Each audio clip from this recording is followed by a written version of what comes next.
Hey everyone, my name is Anjali Verma and welcome to my YouTube channel. So जो मेरी previous video थी उसमें कई लोगों ने कमेंट किया था कि दिया प्लीज़ अपने नोट्स की पीडीएफ प्रोवाइड करो। सो इसीलिए मैं ये वीडियो बना रही हूँ। सबसे पहले मैं केमिस्ट्री के जितने भी चैप्टर्स हैं उनकी नोट्स की पीडीएफ आप सभी को प्रोवाइड करूँगी। सो जो फर्स्ट चैप्टर है केमिस्ट्री का वो द सॉलिड स्टेट है। सो इसमें जितने भी टॉपिक्स हैं वो सभी के मैंने नोट्स बना रखे हैं। सो आपको ईजिली आई थिंक समझ में आ जाएगा इनसे। सो जो फर्स्ट टॉपिक है इसमें वो सॉलिड्स एक्सप्लेन कर रखा है कि सॉलिड्स क्या होते हैं, उनकी क्या प्रॉपर्टीज़ होती हैं। देन टाइप्स ऑफ सॉलिड्स यानी कि कितने टाइप के होते हैं सॉलिड्स। दो टाइप के होते हैं, एक क्रिस्टलाइन और दूसरा नॉन क्रिस्टलाइन, जिन्हें हम एमॉर्फस भी कहते हैं। देन क्रिस्टलाइन सॉलिड्स की डेफिनेशन है। उसके बाद प्रॉपर्टीज़ जो होती है क्रिस्टलाइन सॉलिड्स की पूछी भी जाती हैं, सो इम्पॉर्टेंट हैं ये सारी। उसके बाद ये सारी प्रॉपर्टीज़ ही हैं क्रिस्टलाइन सॉलिड्स की। उसके बाद एमॉर्फस सॉलिड्स हैं। एमॉर्फस सॉलिड्स को डिफाइन कर रखा है कि वो होते क्या हैं। देन एमॉर्फस सॉलिड्स की जितनी भी प्रॉपर्टीज़ हैं एंड कई बार डिफरेंस भी आ जाता है एमॉर्फस सॉलिड्स और क्रिस्टलाइन सॉलिड्स में। सो क्लियरली हर एक पॉइंट में एक्सप्लेन कर रखा है कि क्या क्या प्रॉपर्टीज़ होती हैं। सो आप इसे देख लेंगे, ये भी एक इंपॉर्टेंट टॉपिक है। एंड उसके बाद टाइप्स ऑफ क्रिस्टलाइन सॉलिड्स जो कि उतना ज़्यादा इंपॉर्टेंट नहीं है।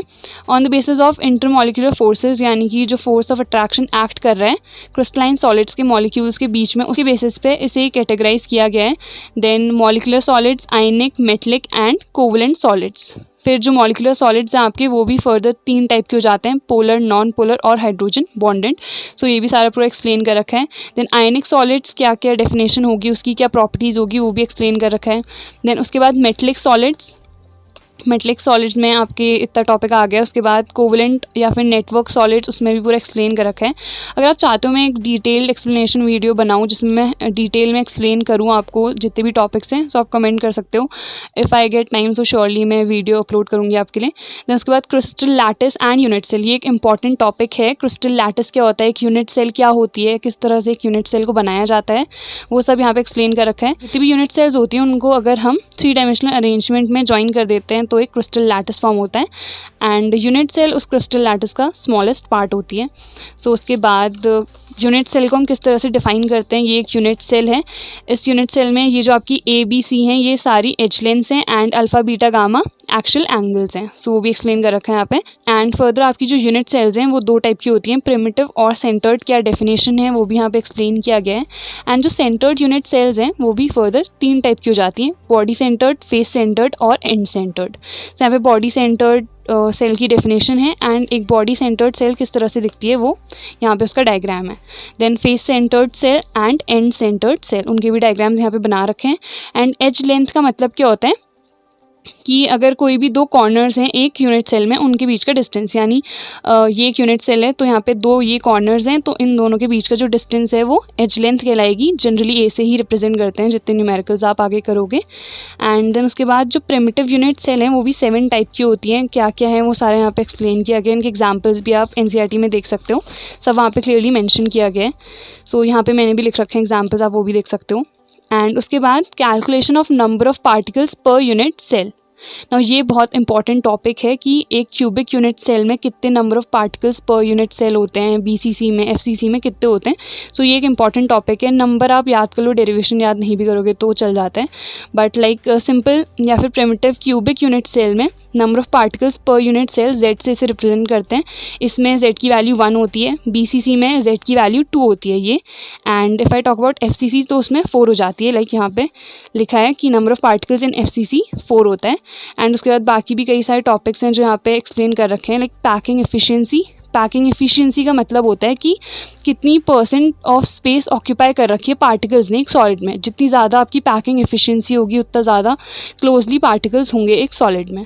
देन यूनिट सेल्स जो हैं वो भी अलग अलग टाइप की हैं। सो अलग अलग टाइप की यूनिट सेल में जो पैकिंग एफिशिएंसी है वो भी अलग अलग होती है। लाइक यहाँ पे जो सिंपल क्यूबिक यूनिट सेल है उसकी जो पैकिंग एफिशिएंसी होती है वो यहाँ पर कैलकुलेट कर रखी है जो कि 52.4% होती है। एंड यहाँ पे जो एज लेंथ है और रेडियस उसमें एक रिलेशन है, जैसे यहाँ पे A = 2R वो मैंने मेंशन कर रखा है, हाईलाइट कर रखा है। एंड यहाँ पे if we talk about FCC तो उसका भी पूरा डायग्राम मैंने बना रखा है। एंड इसमें भी क्या रिलेशन होता है, जो A है हमारी एज लेंथ एंड रेडियस में। रेडियस यहाँ पे मतलब हम स्फेयर्स कंसिडर कर रहे हैं। जो स्फेयर्स हैं ये पार्टिकल्स हैं बेसिकली एक सॉलिड के, इन्हें हमने एज स्फेयर्स कंसिडर कर रखा है। और इसमें जो रिलेशन है रेडियस ऑफ स्फेयर और A यानी कि जो हमारी एज लेंथ है वो भी यहाँ पे मेंशन कर रखा है। एंड एफसीसी की पैकिंग एफिशिएंसी 74% आ जाती है। देन बीसीसी के लिए भी डायग्राम यहाँ पे बना रखा है। एंड आई थिंक ये डायग्राम्स पीडीएफ में उतने अच्छे से दिख नहीं रहा होगा, तो आप यहाँ से स्क्रीनशॉट भी ले सकते हैं। एंड इसमें भी जो रिलेशन होता है वो A = 4/√3 × R होता है एज लेंथ और रेडियस में। सो ये भी आप देख लेंगे। एंड जो पैकिंग एफिशिएंसी होती है बीसीसी में वो 68% होती है। एंड देन उसके बाद जो कैलकुलेशंस हैं, इससे बहुत सारे न्यूमेरिकल्स आते हैं। एक इम्पॉर्टेंट टॉपिक है जो डेंसिटी ऑफ यूनिट सेल है और एज लेंथ, उसमें रिलेशन। सो रो जो है वो डेंसिटी होती है एक यूनिट सेल की। एंड ये है general formula, rho is equal to Z × M upon NA × A³। So rho हो गई यहाँ पे डेंसिटी, Z जो मैंने अभी आपको बताया था number of particles per unit cell, M आपका मोलर मास हो जाता है, NA Avogadro number and A edge length. So वो भी पूरा यहाँ पे मेंशन कर रखा है। उसके बाद कुछ न्यूमेरिकल्स हैं जो इंपॉर्टेंट हैं एग्जाम्स पॉइंट ऑफ व्यू से, सो उनका भी यहाँ पे आपको मिल जाएगा पूरा डिटेल एक्सप्लेनेशन। जितने भी न्यूमेरिकल्स हैं, ज़्यादा नहीं है, मैंने 4 ही किए हैं गेस। एंड बाकी आपको एनसीईआरटी में मिल जाएंगे, उसके एनसीईआरटी ऑफलाइन सॉल्यूशंस भी आप डाउनलोड कर सकते हैं। सो वहाँ पे आपको क्लियरली मिल जाएंगे। एंड यहाँ पे 4 ही न्यूमेरिकल्स हैं, तो वो आप देख सकते हैं। उसके बाद आता है आपका क्लोज्ड पैकिंग इन सॉलिड्स। ना जो क्लोज्ड पैकिंग है उसका मतलब होता है कि जो पार्टिकल्स हैं सॉलिड्स के वो बहुत ज़्यादा क्लोज हो और उनमें मिनिमम स्पेस लेफ्ट हो, यानी कि कम से कम जगह उनके बीच में छूटे और वो मैक्सिमम क्लोज हो एक दूसरे के। एंड 1 डिमेंशन में किस तरह से क्लोज्ड पैकिंग होती है, कोऑर्डिनेशन नंबर का मतलब क्या होता है वो भी यहाँ पे लिख रखा है। एंड ये जो स्फेयर्स हैं ये पार्टिकल्स ही हैं, यानी जो सॉलिड के पार्टिकल्स होते हैं उन्हीं को हमने स्फेयर्स कंसिडर कर रखा है। उसके बाद क्लोज्ड पैकिंग इन 2 डिमेंशन, ये उतना ज़्यादा इंपॉर्टेंट टॉपिक नहीं है।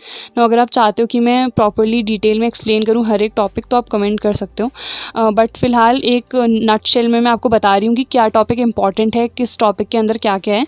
सो वही मैं आपको इस वीडियो में बता रही हूँ।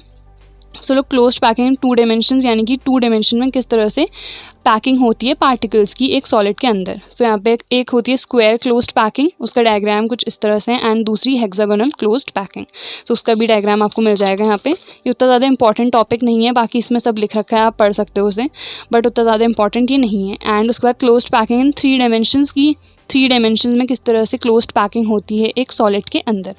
सो फिर उसके बाद आ जाते हैं वॉइड्स, जिन्हें हम इंटरस्टिशियल भी कहते हैं। ये इसका मतलब होता है जितनी भी स्पेस लेफ्ट हो जाती है बिटवीन द पार्टिकल्स एक सॉलिड के अंदर, उन्हीं को हम वॉइड्स कहते हैं।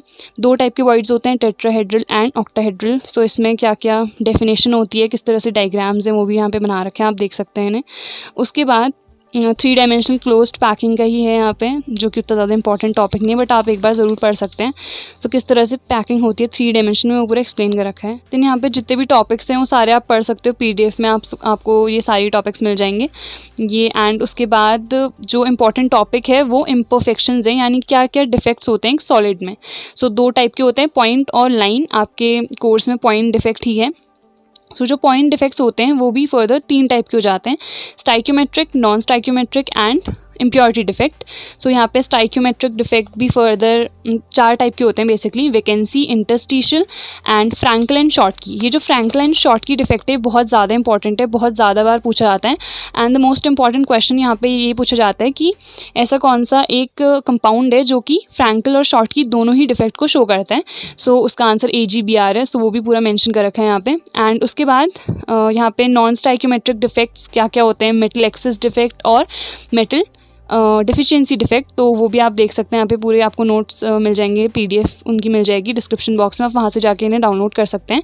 एंड देन उसके बाद F सेंटर्स क्या होते हैं, ये भी एक इंपॉर्टेंट टॉपिक है कि F सेंटर क्या होता है, उसको आप डिफाइन कीजिए। एंड एग्जाम्पल भी आप लिख सकते हैं, यहाँ पे पूरा एक्सप्लेन कर रखा है।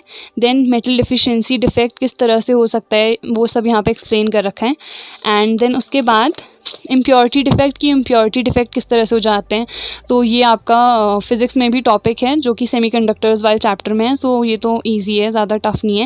एंड उसके बाद जो इलेक्ट्रिकल प्रॉपर्टीज़ हैं वो सब आपका कट गया है, जो conductors, semiconductors, band theory and all था वो सब आपका कट चुका है यहाँ पे। सो ये आपको पढ़ने की ज़रूरत है नहीं। एंड इसकी PDF भी मैंने शायद आपको प्रोवाइड नहीं कर रखी होगी। सो उसके बाद कंडक्शन ऑफ इलेक्ट्रिसिटी, ये सारा टॉपिक आपका कट गया है, सो इसे पढ़ने की आपको ज़रूरत नहीं है। एंड उसके बाद मैग्नेटिक प्रॉपर्टीज़ था, वो भी आपका कट गया है।